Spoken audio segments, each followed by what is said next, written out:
Olá a todos novamente. Então, vamos dando sequência à nossa programação das aulas aqui, então, do curso Emagreça e Permaneça. Hoje a gente vai falar um pouquinho sobre as gorduras, né? Dando continuidade aos macronutrientes que a gente vem estudando nesse módulo, tá?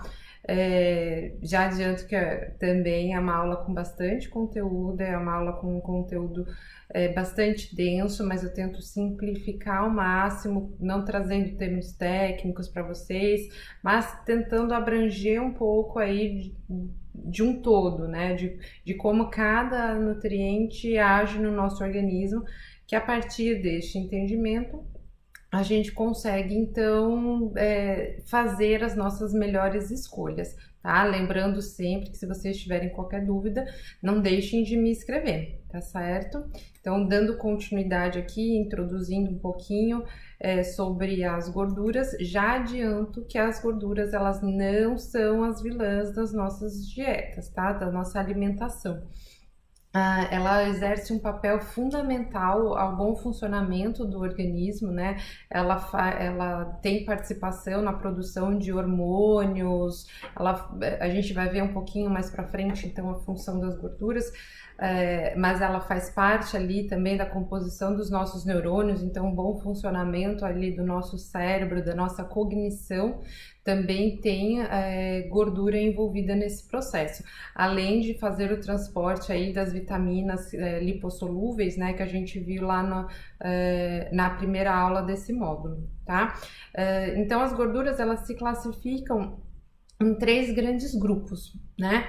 E aí, aonde a gente vai, a partir disso, né, sabendo desses 3 grandes grupos, né, eu vou passar um pouquinho sobre eles, vocês vão entender que é só fazer uma escolha melhor, que aí sim você consegue fazer um bom consumo das gorduras, tá? Então, nós temos o grupo das gorduras saturadas, as monoinsaturadas e as poliinsaturadas. O que difere aí é mais quimicamente, tá? Então, eu não vou entrar nesses detalhes para vocês, para não ficar muito chato, tá certo?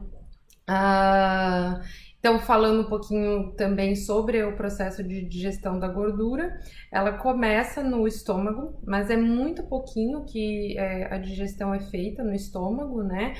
Principalmente ali o leite e manteiga que começa no estômago, mas a grande parte mesmo, toda a digestão da gordura, ela é feita no intestino. Então, a gente pode ver aqui que o intestino ele é fundamental na digestão de todos os macronutrientes. E é lá também que a gente tem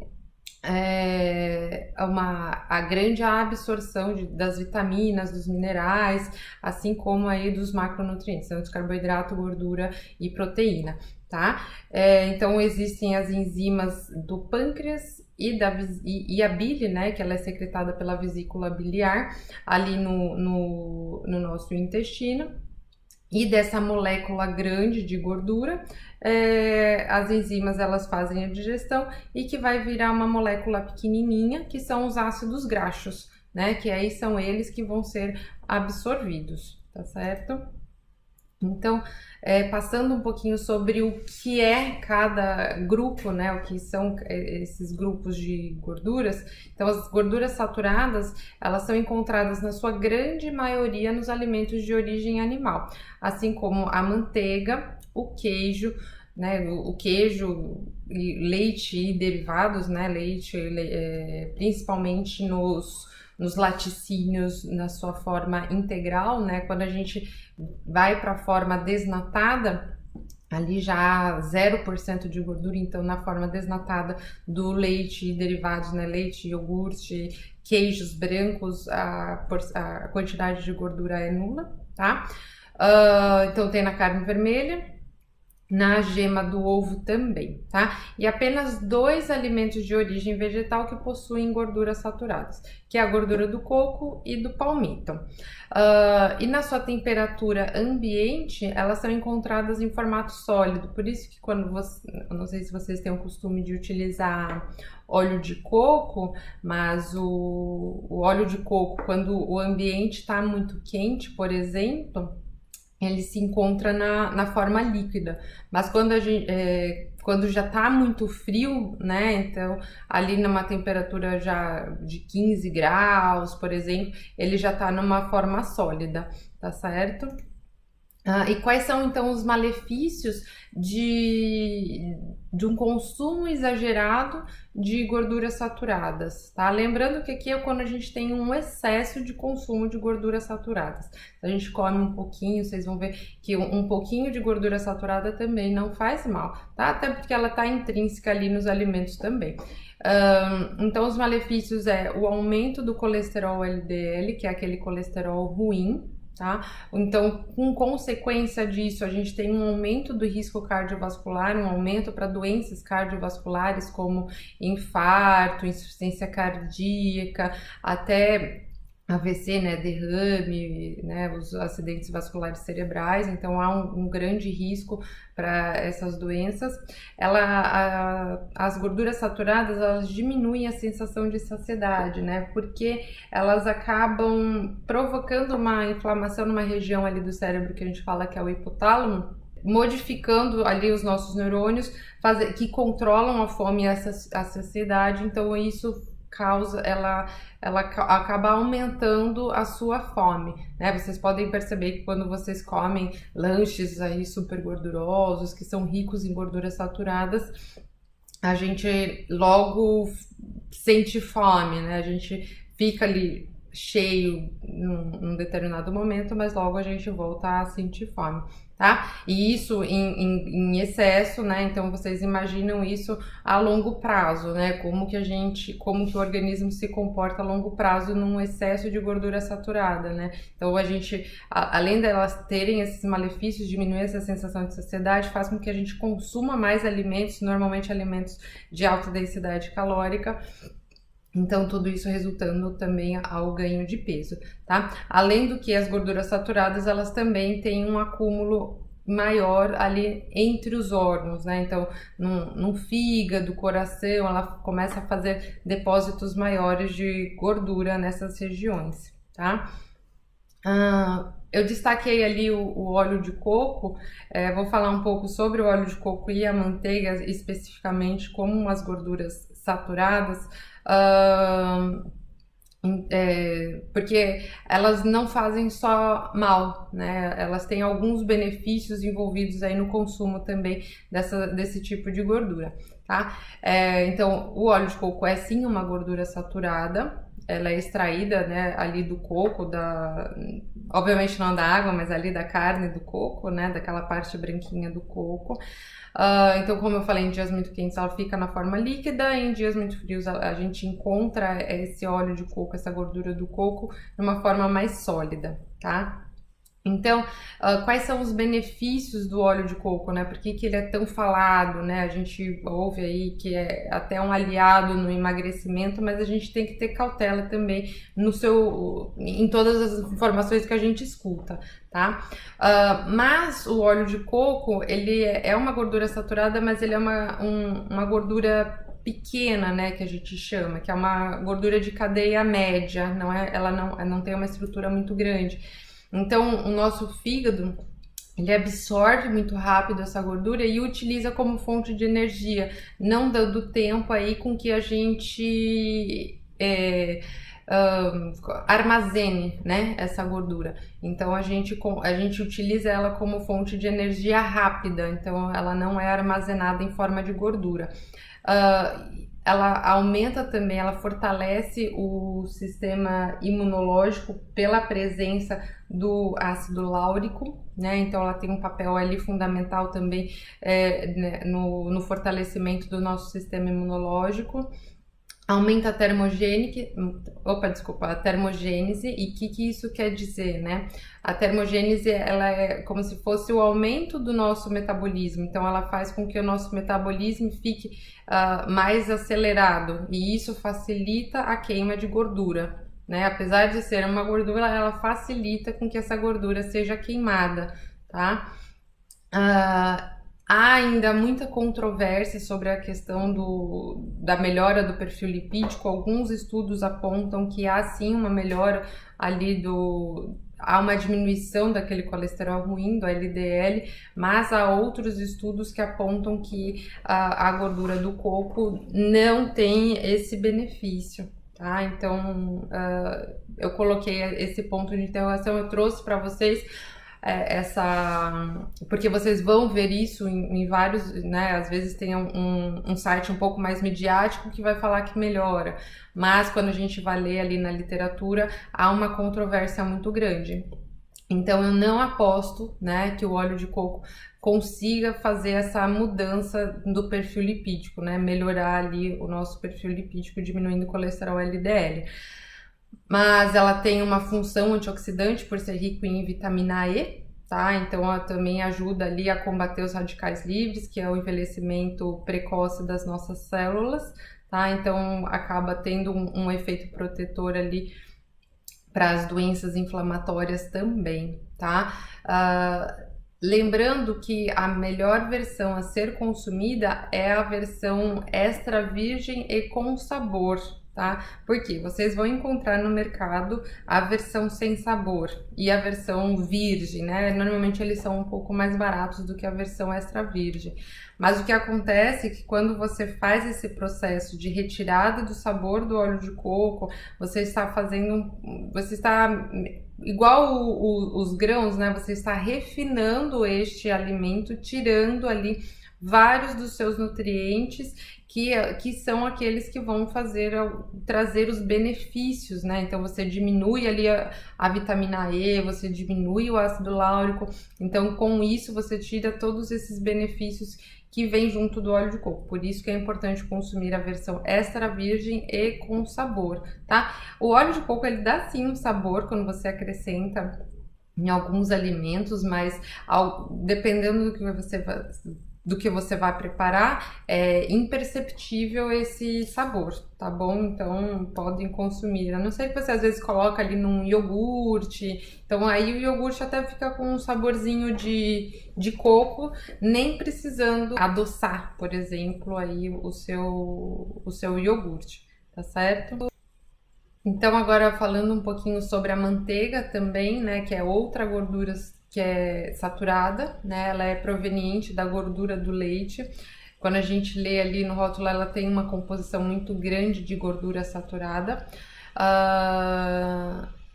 Ela possui lactose também, então quem tem intolerância à lactose, ter um cuidado maior aí nessa questão, tá?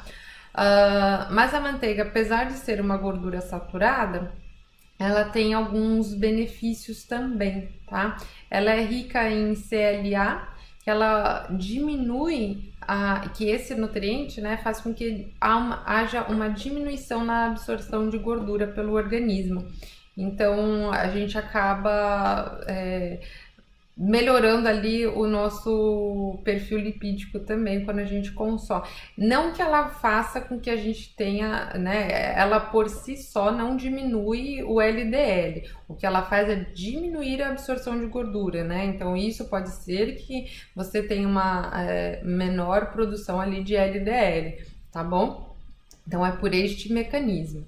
Ela também é rica em vitamina K, né? Essa vitamina ela é envolvida ali na coagulação sanguínea, né? Então quando você tem algum machucado ali, quando você tem começa a sangrar, quando o sangue estanca, né? Isso é o sangue coagulando ali, então e é a vitamina K que ajuda nessa parte da coagulação sanguínea, então é importante para isso. Ela é uma boa fonte de vitamina D também. A gente sabe que a vitamina D é envolvida em vários processos aí no nosso sistema, né, no nosso organismo, fazendo com que, né, a vitamina D ela é envolvida na melhora do nosso sistema imunológico, ela previne doenças como diabetes também, ela diminui ali a inflamação no nosso organismo de uma forma geral, tá? Então é importante aí ter este consumo de vitamina D, né? A gente sabe que a melhor fonte é o sol, mas a manteiga ela tem um pouquinho também ali, é uma boa fonte de vitamina D, tá?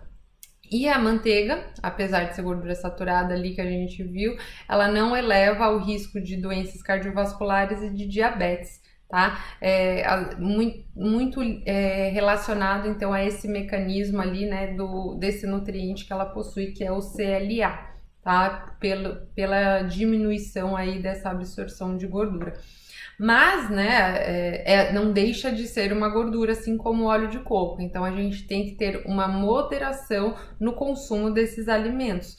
De novo, não é porque ele tem benefícios que a gente pode consumir exageradamente, né? A gente tem que ter uma cautela. Quando a gente fala em alimentação, a gente tem que ter uma cautela, a gente tem que consumir sempre com moderação. Eu sempre falo, até mesmo a água, a gente tem um consumo ideal para ser consumido durante o dia. Então, você imagine os outros alimentos, né? Então, a gente tem que ter uma moderação quando a gente faz o consumo nesses alimentos também, lembrando que são gorduras. E até quando a gente pensa no óleo de coco, por exemplo, a gente sabe que o óleo de coco ali, ele possui o ácido láurico que vai melhorar o nosso sistema imunológico. Mas ele, em excesso, ele tem um efeito contrário, que é um efeito inflamatório. Então, por isso que é importante a gente ter esse consumo moderado dessas gorduras também, tá? Falando agora um pouquinho, passando para as gorduras mono e poliinsaturadas. Então, são as melhores gorduras que a gente tem, né? São gorduras de boa qualidade, pois elas são fontes de ômega 3, 6 e 9, né? A gente ouve muito aí do ômega 3, né? E eu vou falar um pouquinho adiante especificamente sobre o ômega 3 e seus benefícios. Ele é presente, então, as gorduras mono e poliinsaturadas nos azeites de oliva, nos peixes de água profunda, né, ali como salmão, atum, sardinha, nas oleaginosas, né, ali castanhas, amêndoas, nozes, nos óleos vegetais, né, nos óleos de canola, de milho, todos esses óleos vegetais ali que a gente encontra no supermercado, nas azeitonas, né? Então, como a gente encontra no azeite de oliva, né? Que é feito das azeitonas. Então, as azeitonas são ricas também em gorduras monoinsaturadas e também no abacate, né? O abacate também é uma ótima fonte aí de gordura monoinsaturada. Os benefícios, né, dessas gorduras são que elas sim melhoram o nosso perfil lipídico, elas diminuem o LDL, então elas acabam fazendo uma varredura ali no nosso organismo de LDL, né, fazendo com que ele seja excretado. Diminui então assim o risco cardiovascular, como a gente não tem esses depósitos de gordura aí nas nossas artérias. O risco cardiovascular diminui muito, diminuindo as chances de desenvolver, por exemplo, uma pressão alta e, consequentemente, aí, um acidente vascular cerebral, um infarto, enfim, qualquer outra doença relacionada ao cardiovascular. E além de serem fontes de vitaminas antioxidantes também, né? Então elas são muito ricas em vitamina E, né, que é uma vitamina antioxidante também, que ajuda a prevenir o envelhecimento precoce das células, tá? Eu vou falar um pouquinho mais pra frente sobre essa questão dos antioxidantes também, tá bom? Falando um pouquinho sobre os óleos vegetais, né, esses óleos de canola, de milho, algodão, enfim, ela é uma gordura poliinsaturada, sendo fonte ali mais de ômega 6, né? O ômega 6 sim, ele tem alguns benefícios no nosso organismo, porém a gente tem um excesso exacerbado de ômega 6, né? E em excesso ele é pró-inflamatório, então ele acaba aumentando o risco para doenças inflamatórias, né, como um diabetes, doenças inflamatórias intestinais, enfim, qualquer outra doença inflamatória. Lembrando aí que elas incluem também as doenças inflamatórias de pele, né? Então, às vezes a gente tem muita alergia ali, psoríase, então às vezes isso também é devido à alimentação. Doenças autoimunes também, doenças respiratórias, né? Que a gente tem, tudo isso envolve as doenças inflamatórias, tá? Então, em excesso, o ômega 6 pode ser prejudicial, né? O ponto que a gente tem que ter de maior atenção aqui é que a gente precisa ter uma relação boa, né, um consumo adequado de ômega 3 e ômega 6, né? E essa relação saudável seria de a cada, por exemplo, a cada 4 gramas ali que a gente consome de ômega 6, a gente tem que ter um consumo de 1 grama de ômega 3, tá? Então a gente tem que ter essa, né, o saudável ser de 4:1 até 5:1, tá? Mas a gente vê que na dieta ocidental, essa razão, ela fica em torno de 10:1, chegando até 20:1. Então imagina como é o organismo das pessoas que têm uma dieta dessa, né? Um organismo muito inflamado. E mais para frente eu vou falar também numa outra aula, tem uma aula só sobre a inflamação, que a gente vai abordar um pouquinho mais sobre isso, tá? Então por isso que eu não quero entrar muito nesse assunto, eu só fico falando um pouco mais genericamente sobre isso. Mas a gente tem que ter uma atenção sobre isso. Não tô falando que a gente não pode consumir o óleo vegetal, tá? A gente pode sim consumir, mas a gente tem que ter uma atenção. Por quê? Normalmente os alimentos industrializados, eles têm muito óleo vegetal na sua composição, né? Então, nos biscoitos, nos pratos prontos que a gente compra, né? Nessas comidas congeladas que tá cheio aí nas prateleiras dos supermercados, enfim, então, até mesmo nos pães que a gente come, né? Então, isso vai ser bem interessante, que a gente vai ver a gente vai ter uma aula sobre rotulagem. Então a gente vai aprender como ler esse rótulo e identificar essas pegadinhas aí da indústria, tá? E fora que assim, quando a gente consome muito fora, a gente acaba consumindo, obviamente, os óleos vegetais, porque os restaurantes, principalmente os restaurantes por quilo, eles utilizam óleo vegetal, eles não utilizam azeite para fazer o preparo da comida, né? Então, quanto menos a gente consumir o óleo vegetal em casa, é melhor, tá? Porque a gente já tem um consumo exacerbado aí se a gente consome né, alimentos fora, alimentos industrializados, então tem que ter uma atenção a isso. A gente tem que ter um maior consumo de ômega 3, por exemplo, tá? Então, só concluindo aqui, né, o porquê isso é ruim, né? Teve um estudo feito ali com mais de 12 mil pessoas, mostrando que teve uma redução na taxa de 70% de mortalidade por doenças cardiovasculares e melhora da asma, né, em pessoas que têm uma relação boa de ômega 3 para ômega 6. Tá? Então é importante, vocês conseguem ver a importância dessa relação, tá? O porquê que a gente deve diminuir o consumo, então, dos óleos vegetais, tá? Então, falando, né, do azeite de oliva, como a gente consegue diminuir esse consumo de óleos vegetais é utilizando, por exemplo, o azeite de oliva, tá? Até mesmo para fazer as preparações em casa, tá? Porque ela é uma fonte de gordura monoinsaturada, ela é fonte de ômega 3 e o ômega 3 a gente fala que é uma gordura, é um nutriente estável, ele não é nem pró-inflamatório nem anti-inflamatório, então ele é estável. Não causa nenhum prejuízo no nosso corpo, além de ser rico em vitamina E, vitamina K e em polifenóis, né, que são importantes antioxidantes aí, são compostos, né, dos alimentos que têm uma ação antioxidante muito importante, diminuindo a inflamação do nosso organismo, né? Combatendo os radicais livres e prevenindo vários tipos de doenças. Assim, então, como benefício, diminuir o risco cardiovascular, ela consegue diminuir o LDL e colesterol também. Ele é protetor do nosso sistema nervoso central, ele tem um nutriente ali, o hidroxitirosol, que ele acaba protegendo as nossas células nervosas, prevenindo, então, demências, doenças relacionadas ao nosso sistema nervoso central. E como eu falei, ele é rico ali em polifenóis e também em vitamina E, então tem uma ação antioxidante e anti-inflamatória também.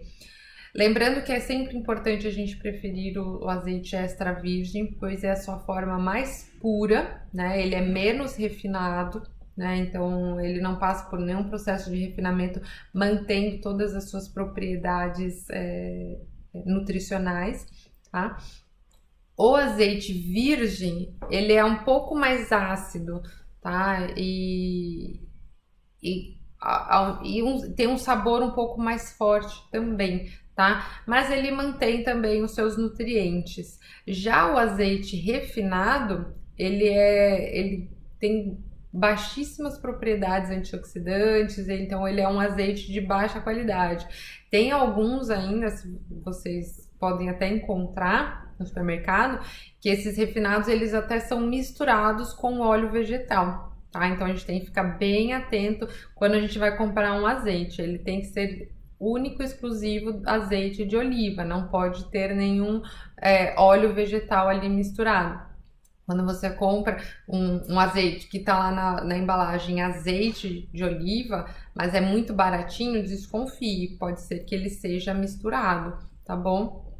E sim, algumas pessoas até perguntam: a gente pode usar o azeite para cozinhar? E dizem que a gordura ela satura, então ela perde as suas propriedades. A gente vai ver aqui, ó, eu trouxe até para vocês essa comparação também, falando sobre isso, tá? Sim, a gordura, quando ela é aquecida a 180 graus, ela modifica a sua estrutura, aumentando a quantidade de gordura saturada. Mas o azeite, ele se mostrou, né, foi feito estudos e ele se mostrou mais estável a altas temperaturas.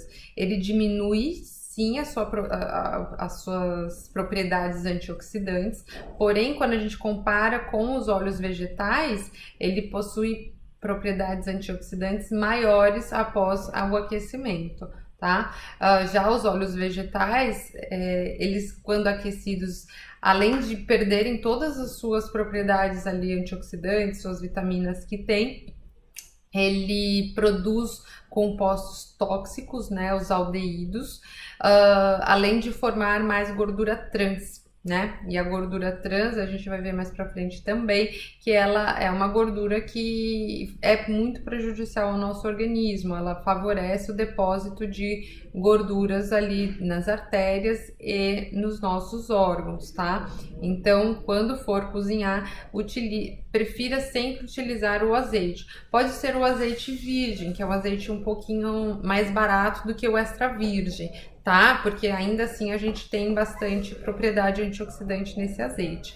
Mas procure diminuir sempre o consumo de óleo vegetal. Lembrando que a gente já consome bastante azeite, bastante óleo vegetal em produtos industrializados. Então a gente tem que tentar mudar essa relação para tornar, né, essa relação ômega 3 e ômega 6 para torná-la mais positiva e favorável ao nosso organismo, tá bom?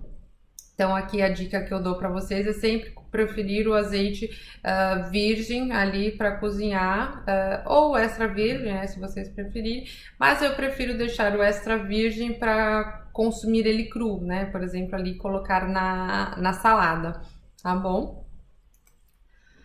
Então, falando um pouquinho ali sobre o ômega 3, né, que eu ia falar ali dos seus benefícios que ele tem, ele é uma gordura poliinsaturada, né, ele é fonte de EPA e DHA, lembrando que assim, a gente encontra, né, o ômega 3 em peixes, na semente de chia, linhaça, nozes, entre outros alimentos, né? Mas esses são as principais fontes de ômega 3.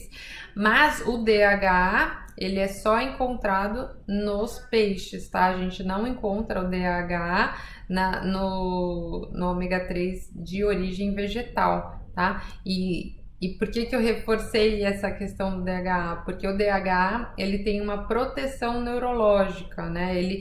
Muitos estudos apontam que ele melhora a nossa cognição. Tá, ele ajuda a melhorar até mesmo o nosso QI, enfim, diminui o risco de desenvolver demências, né, num futuro, numa velhice, né? Então, por isso que é importante a gente ter esse consumo.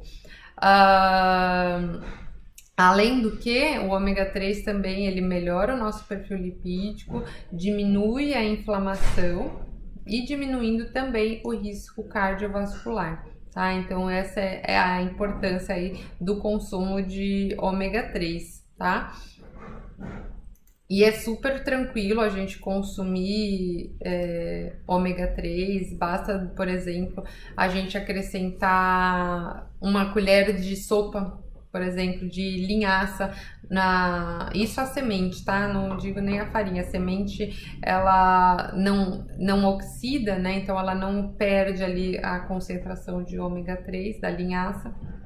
Então, quando ela tritura, as chances desse ômega 3 se perder, elas são maiores. Então, é importante a gente, no momento que for consumir, triturar essa semente de linhaça, né? Então, de repente, a gente pode colocar na vitamina, né? Bater ali com algumas frutas no liquidificador e consumir essa semente de linhaça, ou consumir semente de chia também. Então, a gente pode consumir a semente de chia acrescentada ali também, uma colher de sopa no iogurte, ou quando você for fazer alguma preparação, acrescentar até mesmo um bolo, né? Acrescentar uma colher de sopa ali de semente de chia, quando for fazer algum cookie, enfim, então dá para acrescentar.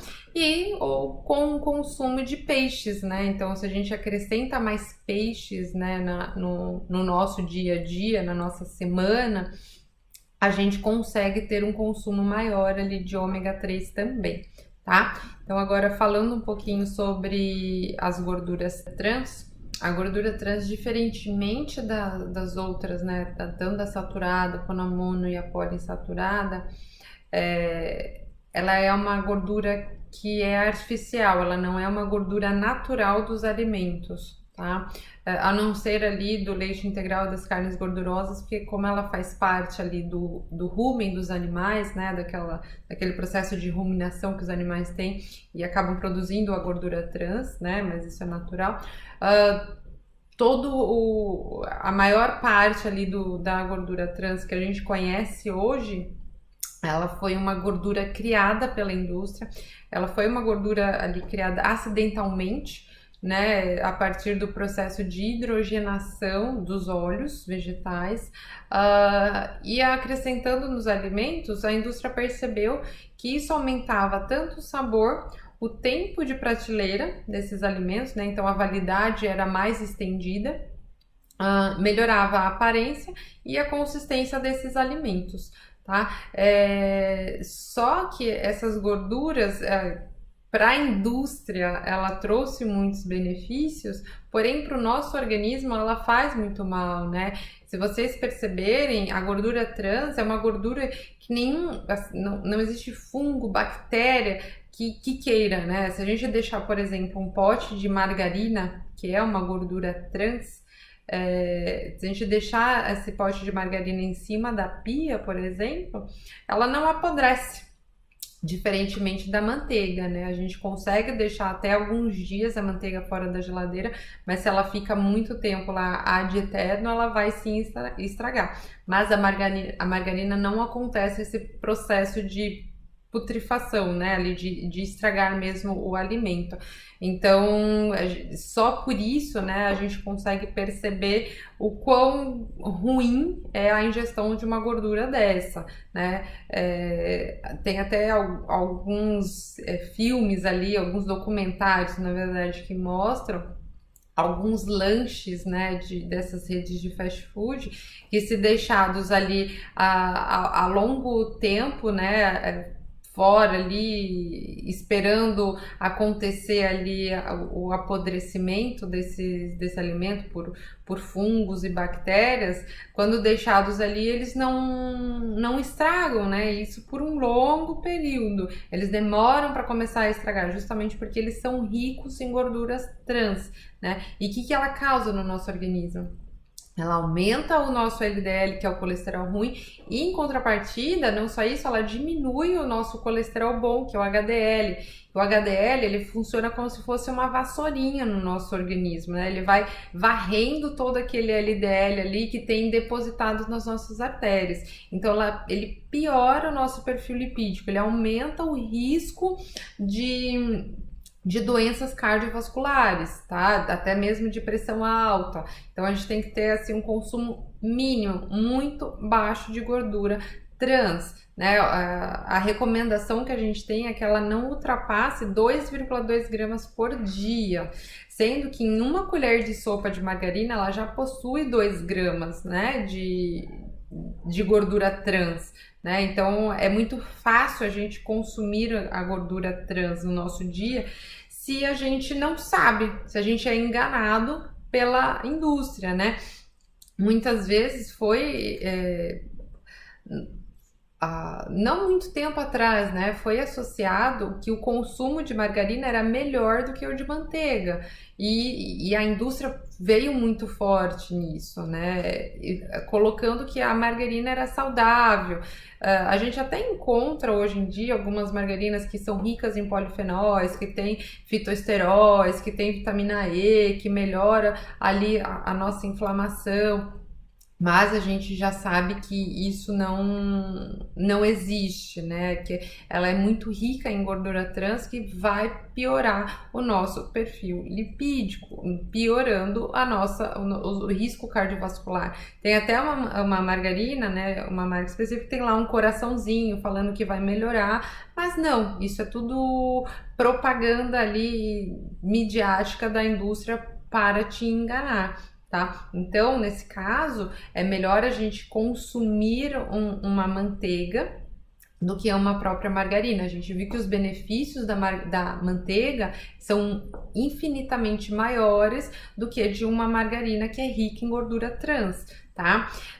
Fora todos os alimentos industrializados que a gente compra e nem percebe que a gente consome gordura trans, né? A gente vê ali às vezes no rótulo dos alimentos, eu não tenho nenhum aqui, mas às vezes ali no rótulo tá 0 gramas de gordura trans na porção, mas é na porção. Se a gente olhar ali, né, no rótulo dos alimentos, na parte de ingredientes, a gente encontrar ali que tem gordura hidrogenada ou gordura parcialmente hidrogenada, óleo vegetal hidrogenado, enfim, tudo isso indica que naquele alimento há sim gordura trans. Então, o ideal é não consumir, é ler o rótulo do alimento, identificar que existe gordura trans e não consumir. É limitar ao máximo o consumo de gordura trans na sua alimentação, tá? Falando um pouquinho sobre o colesterol, né? Muitas pessoas falam que o colesterol é ruim, que a gente deve evitar o consumo, mas ele também é essencial ao nosso organismo, né? Ele faz parte ali da formação de todas as nossas células, né? Sendo também as nossas células nervosas e cerebrais, tá? Também participa na formação de neurônios, então para fazer todas as nossas conexões neuronais, para melhorar, né? Tudo é impulso nervoso que a gente tem no nosso corpo. Então, o colesterol ele participa também dos neurônios. Então, a gente tem que ter um consumo de colesterol, tá? Mas a gente tem que se atentar ali para não ultrapassar a quantidade de 200 miligramas por dia, tá? E obviamente se atentar à quantidade de gordura saturada que a gente consome. Normalmente os alimentos que são mais ricos em gorduras saturadas, eles têm uma maior quantidade de colesterol na composição também, tá? Então, os alimentos onde a gente encontra colesterol são basicamente os alimentos de origem animal. Em alimentos de origem vegetal a gente não tem colesterol, tá? Porque isso não vem das plantas, né? O colesterol não é encontrado nas plantas, ele é só encontrado realmente em organismos de animais, né? nas vacas, bois, galinhas, enfim, porque o nosso organismo, né, o ser humano também produz colesterol, né, o nosso corpo, aliás, ele produz muito mais colesterol do que aquilo que a gente ingere, tá?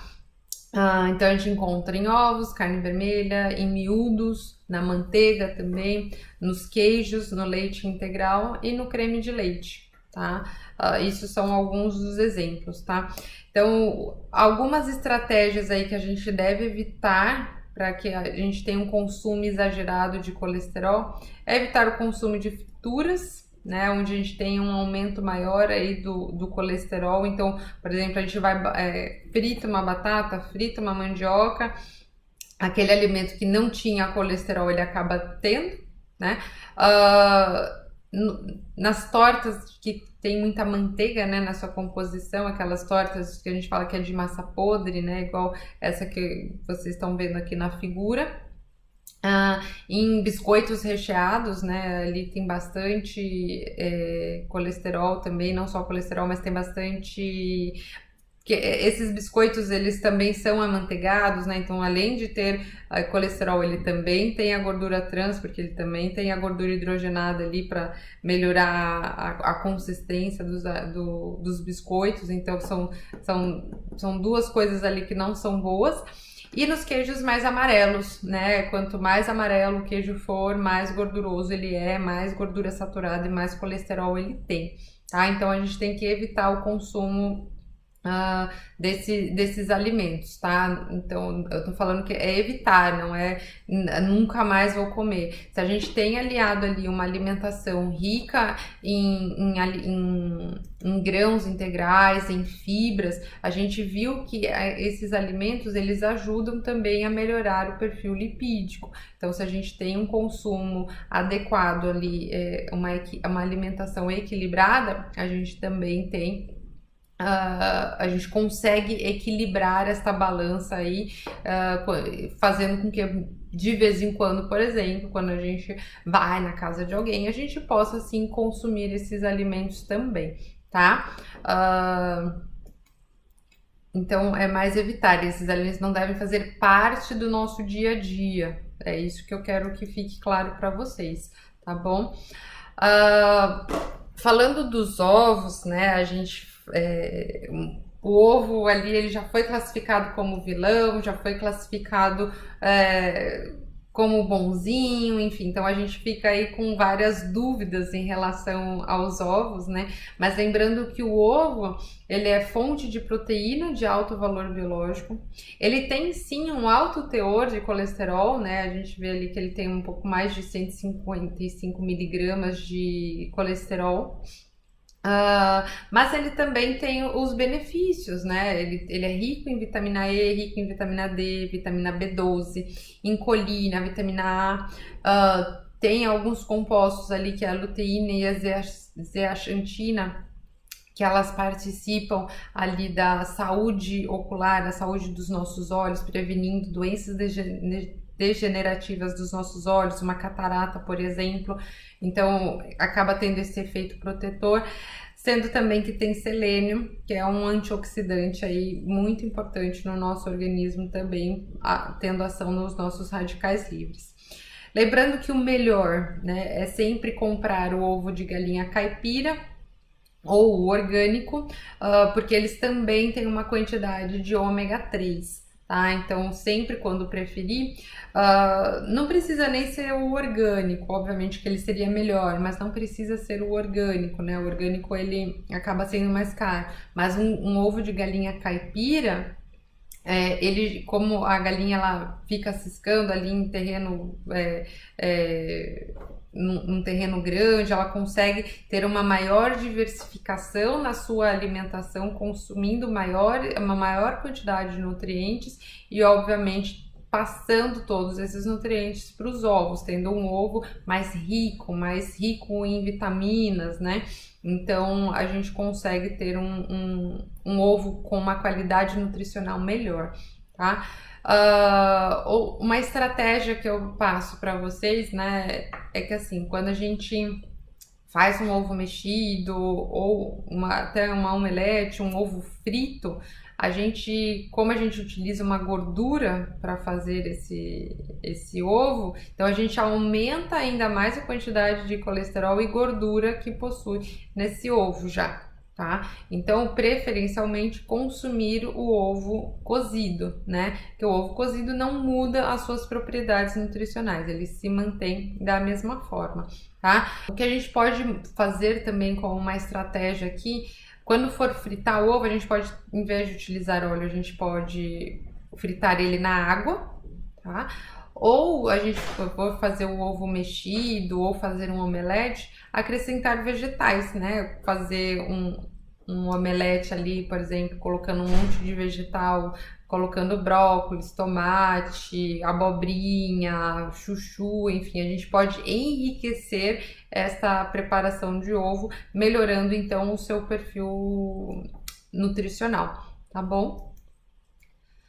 Falando então um pouquinho sobre a função das gorduras, né, que ela tem no nosso organismo, então eu já passei um pouquinho para vocês, mas só para reforçar aqui então todas elas, ela participa então no transporte das vitaminas lipossolúveis, que é a vitamina A, D, E e K, serve também como proteção térmica, né, então ela protege os nossos órgãos internos, né, por isso que a gente tem essa camada de gordura, principalmente nessa região dos órgãos, né, na barriga, tendo uma proteção desses órgãos e tendo uma proteção térmica que é protegendo contra o frio, né? Quando a gente tem uma camada de gordura, a gente sente menos frio. Se a gente não tivesse gordura, a gente sentiria muito mais frio, né? Então ela tem esse papel também de nos proteger contra o frio. Sintetiza então hormônios, né? Participam, né, na formação dos hormônios, serve também como fonte de energia, né? Então, quando a gente faz atividade física, por exemplo, a gente utiliza né, faz atividade física por longo tempo, a gente começa como fonte de energia primária utilizando os carboidratos, mas depois de um tempo a gente começa a utilizar gordura como fonte de energia para esse exercício, tá? Então ela também tem esse papel de fornecer energia.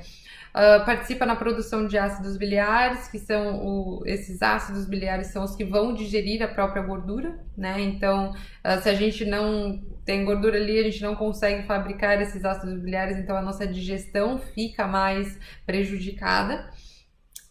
E ela confere bastante sabor aos alimentos. A gente sabe quando a gente tem ali um alimento com um pouquinho mais de gordura, a gente coloca, por exemplo, uma manteiga, enfim, ela acaba dando mais sabor ali aos alimentos também, tá? Mas lembrando que é sempre utilizar com moderação as gorduras. Passando um pouquinho sobre a quantidade recomendada que a gente deve consumir no nosso dia, fica em torno ali de 25 a 30% da nossa alimentação deve ser composta de gordura, sendo que a principal deve ser a gordura monoinsaturada, depois a poliinsaturada e a saturada não ultrapassar os 10% da nossa alimentação, né? Dentro ali desses 30%, né? 10% não pode ser... a saturada não pode passar esse nível de 10%, tá bom? Senão ela vai ter um efeito prejudicial ali no nosso corpo, né? Lembra que eu falei que a gordura, a gente pode sim, a manteiga e o óleo de coco, eles têm os benefícios, mas a gente não pode consumir em excesso. Lembrando que para cada grama de gordura, ela fornece 9 calorias, tá? Então ela é um pouco mais calórica. Sendo então, se a gente consome em excesso, né, gorduras, ela vai ser armazenada, tá? Então, e isso leva ao ganho de peso, que vai trazer algumas consequências ruins aí para o nosso corpo, tá? Sendo que a falta de gordura no nosso corpo, a gente vai ter diarreia, justamente porque a gente não vai ter as enzimas digestivas ali para fazer a digestão dos alimentos, fazendo com que esse alimento passe reto, então vai dar mais diarreia, né? Tem a dificuldade na digestão. Tem a desregulação hormonal, porque ela participa na produção ali de vários hormônios, tá? E tem carência vitamínica, né? Porque como a gente não tem como é a própria gordura que faz o transporte de algumas vitaminas, se a gente não tem gordura circulante, a gente vai ter a carência dessas vitaminas que são dependentes de gordura, tá? Então, era isso que eu tinha para passar para vocês hoje sobre as gorduras. Se vocês tiverem qualquer dúvida, de novo, essa aula ficou um pouco extensa, é bastante conteúdo, mas eu quero trazer tento trazer o mais simples possível para vocês, mas também tentando fazer com que vocês entendam ali o papel de cada alimento no nosso corpo, tá? Para que assim vocês façam as melhores escolhas. Tá? Esse é o meu papel aqui. Então, se vocês tiverem qualquer dúvida, por favor, me envie essas dúvidas que eu vou respondendo elas, tá? Então, para a próxima aula, eu vou ensinar vocês a fazerem esses cálculos. Vocês viram que cada macronutriente a gente tem uma quantidade a ser consumida. 25 a 30, 15, 1,2 gramas por quilo, 50% da nossa alimentação. Então, como que a gente chega nesses cálculos aí para vocês fazerem para vocês? Tá bom? Então, na próxima aula a gente vai aprender então a fazer esses cálculos. Então, até lá!